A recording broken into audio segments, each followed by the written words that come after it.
എൻ്റെ പേര് ജോസഫ്, വീട് നടത്തറ. ഞാനിവിടെ 3 പ്രാവശ്യം ഏകദിന കൺവെൻഷൻ വന്നിട്ടുണ്ട്. ഇവിടുന്ന് ഒരു ഓയിൽ മേടിച്ചുകൊണ്ട് എൻ്റെ കാലുമേ ഉപ്പുറ്റി വേദനയായിട്ട് കുറച്ച് ദിവസം ഞാൻ വേദനയെടുത്ത് നടന്നു. അപ്പോൾ ഭാര്യ പറഞ്ഞത് തേച്ച് കഴിഞ്ഞാൽ വിശ്വാസം ചെല്ലി തേച്ച് കഴിഞ്ഞാൽ മാറുമെന്ന് പറഞ്ഞു.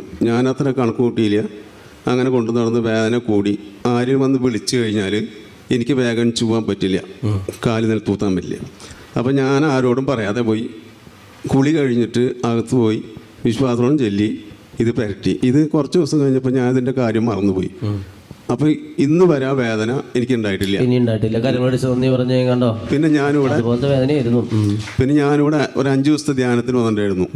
നവംബർ 23-ാം തീയതി. 45 വർഷം ഇതിന് മേലെ അതിൻ്റെ നല്ല പുകവരി. അതിപ്പോൾ 7 മാസമായിട്ട് ഇല്ല. നല്ലൊരു കൈയടി കൊടുത്തേയും കണ്ടോ. 45 വർഷമായിട്ടുള്ള പുകവലിയാണ് ദൈവം മാറ്റി കൊടുത്തത്. പിന്നെ കാലുമേലത്തെ ആണി അത് പോയി, കാലുവേദന പോയി. ഈ പുകവലി നിർത്തിയപ്പോൾ എല്ലാം എൻ്റെ മാറി കിട്ടി. പിന്നെ ഒരു ദിവസം ബുധനാഴ്ച അച്ഛനോട് വിളിച്ച് പറയണം, ഞായറാഴ്ച ദിവസങ്ങളിൽ പള്ളിയിൽ പോവില്ല, ജോലി കിട്ടിയാൽ ജോലിക്ക് പോവും. ഞാൻ ഡ്രൈവറാണ്. കടമുള്ള ദിവസം പള്ളിയിൽ പോവില്ല. ആളുടെ പേര് ജോസഫ് എന്നാണ്. ആൾക്ക് ഇയർ ബാലൻസ് ഉണ്ട്. ഞാൻ ഇയർ ബാലൻസ് ആയിട്ടുണ്ട് വന്നത്. പക്ഷേ ഇയർ ബാലൻസ് മാറിയത് ഞാൻ അറിഞ്ഞില്ല.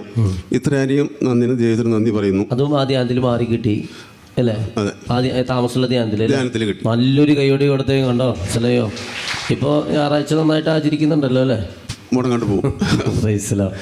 യേശു നന്ദി, യേശു വലിയ സാക്ഷിയാണ് കേട്ടോ.